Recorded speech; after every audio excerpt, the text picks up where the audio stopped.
এম্বুলেন্সত এটা আচৰিত ঘটনা।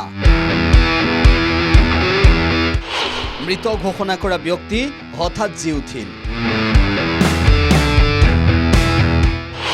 চিকিৎসকে মৃত ঘোষণা কৰিছিল এজন লোকক। অন্তিম সৎকাৰৰ বাবে ঘৰলৈ লৈ অহা হৈছিল ব্যক্তিগৰাকীক। স্পীড ব্ৰেকাৰত জোকাৰণি খালে এম্বুলেন্সখনে আৰু তাৰ পিছত আচৰিত ঘটনা। সংজ্ঞা ঘূৰি আহিল লোকজনৰ। চাওকে দৃশ্য।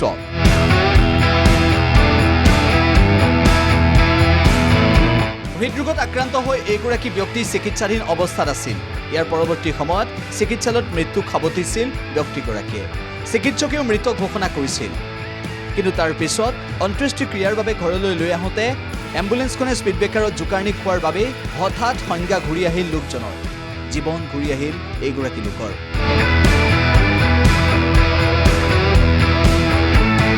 আৰু তাৰ পাছত ঘৰত এনেদৰে আদৰণি জনাইছে লোকজনক। এই ঘটনা সংঘটিত হৈছে মহাৰাষ্ট্ৰৰ কোলহাপুৰত। মহাৰাষ্ট্ৰৰ কোলহাপুৰত সংঘটিত এই ঘটনা সাধু সাধু লাগিলেও এয়াই বাস্তৱ।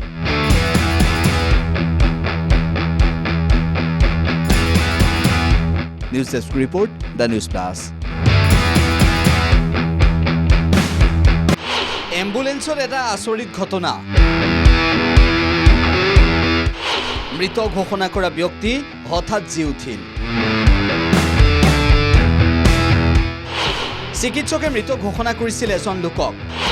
অন্তিম সৎকাৰৰ বাবে ঘৰলৈ লৈ অহা হৈছিল ব্যক্তিগৰাকীক। স্পীড ব্ৰেকাৰত জোকাৰণি খালে এম্বুলেন্সখনে আৰু তাৰ পিছত আচৰিত ঘটনা।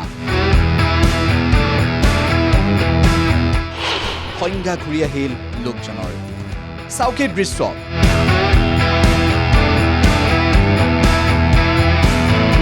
হৃদৰোগত আক্ৰান্ত হৈ এইগৰাকী ব্যক্তি চিকিৎসাধীন অৱস্থাত আছিল। ইয়াৰ পৰৱৰ্তী সময়ত চিকিৎসালয়ত মৃত্যুক সাৱটিছিল ব্যক্তিগৰাকীয়ে। চিকিৎসকেও মৃত ঘোষণা কৰিছিল, কিন্তু তাৰ পিছত অন্ত্যেষ্টিক্ৰিয়াৰ বাবে ঘৰলৈ লৈ আহোঁতে এম্বুলেন্সখনে স্পীড ব্ৰেকাৰত জোকাৰণি খোৱাৰ বাবে হঠাৎ সংজ্ঞা ঘূৰি আহিল লোকজনৰ।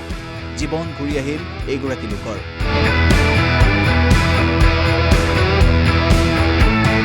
আৰু তাৰ পাছত ঘৰত এনেদৰে আদৰণি জনাইছে লোকজনক। এই ঘটনা সংঘটিত হৈছে মহাৰাষ্ট্ৰৰ কোলহাপুৰত। মহাৰাষ্ট্ৰৰ কোলহাপুৰত সংঘটিত এই ঘটনা সাধু সাধু লাগিলেও এয়াই বাস্তৱ।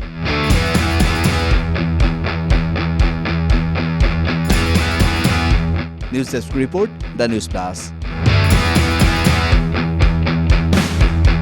যিকোনো খবৰৰ বাবে যোগাযোগ কৰক 7099017330 অথবা 7099017990 নম্বৰ।